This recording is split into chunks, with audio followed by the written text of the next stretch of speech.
Ce village cachait un secret si terrible, que même les anciens avaient peur d'en parler. Tout a commencé la nuit, où le tambour interdit s'est mis à battre tout seul.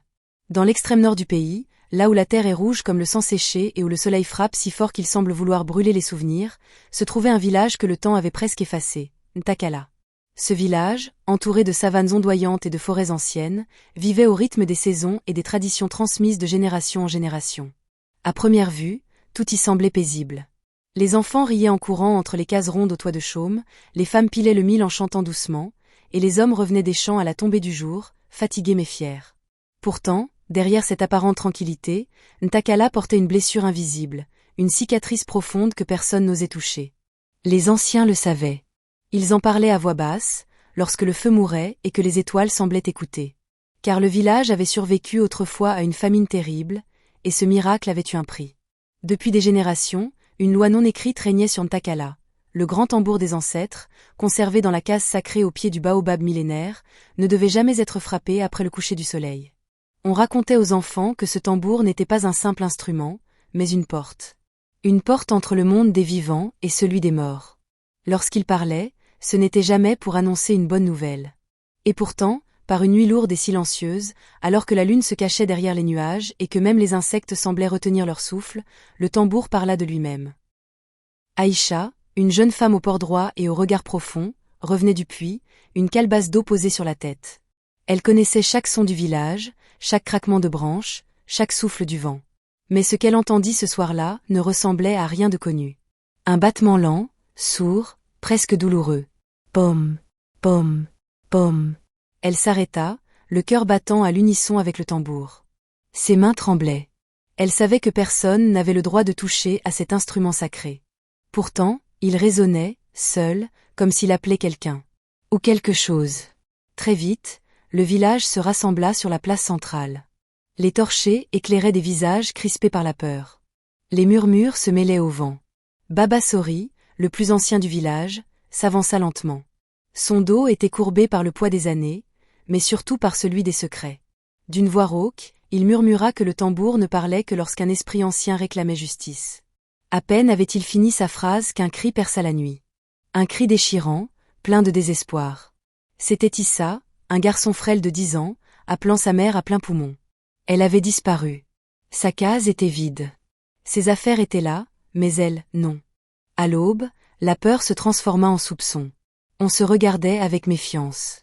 Certains parlaient de sorcellerie, d'autres de malédiction. Les plus âgés évitaient le regard des jeunes. Aïcha, elle, sentait une douleur ancienne remonter en elle. 15 ans plus tôt, presque jour pour jour, sa propre sœur avait disparu de la même manière. À l'époque, on lui avait dit que sa sœur était partie en ville chercher une vie meilleure. Mais Aïcha n'avait jamais cru à cette version. Elle se souvenait trop bien de cette nuit-là. Des pleurs étouffés derrière les cases.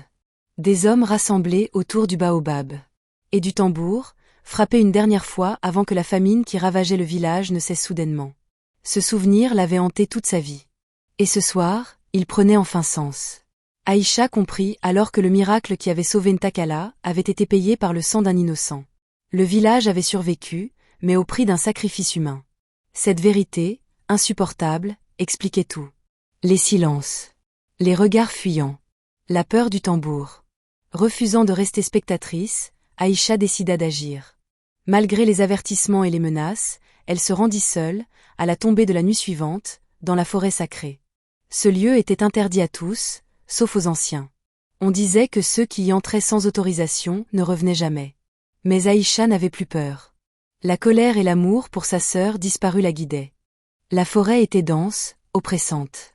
Les arbres semblaient chuchoter, leurs racines s'entremêlaient comme pour retenir les secrets du passé. Après de longues heures de marche, Aïcha aperçut une lueur vacillante. En s'approchant, elle vit une scène qui lui serra le cœur. Issa était là, attaché à un tronc, les yeux remplis de larmes. Devant lui se tenait Kankou, le chef du village, tenant un couteau rituel. Ses mains tremblaient.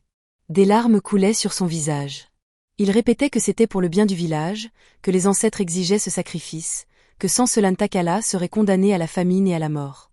À cet instant précis, le tambour résonna de nouveau, plus fort, plus violent, comme si la terre elle-même hurlait sa colère. Le sol trembla. Le vent se leva brutalement. Les flammes des torchers vacillèrent. Une voix s'éleva alors, claire et douloureuse à la fois. C'était la voix de la sœur d'Aïcha.